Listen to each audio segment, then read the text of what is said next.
Hello all, good evening అందరికీ. నేనైతే ఈ బటర్ఫ్లై మిర్రర్ ఆర్ట్ రీల్‌లో చూశాను. అప్పుడే బాగుంది కదా అని చెప్పి సేవ్ చేసుకున్నా.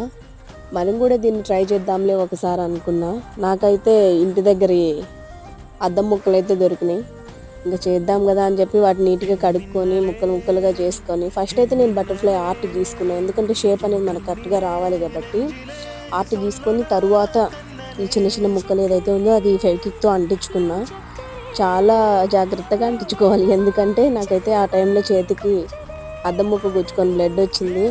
మీరైతే ఇలాంటి ట్రై చేసేటప్పుడు ముందుగానే జాగ్రత్తగానే చేసుకోండి. నాకైతే ఈ బటర్ఫ్లై మిర్రర్ అనేది చాలా అంటే చాలా బాగా వచ్చింది. మీరే చూడండి, అవుట్పుట్ అయితే చాలా బాగుంది. మీ అందరికీ ఈ వీడియో నచ్చితే లైక్ చేసి షేర్ చేసి మన ఛానల్ అయితే సబ్స్క్రైబ్ చేయండి. కామెంట్ చేయడం మాత్రం మర్చిపోవద్దు. Thank you so much.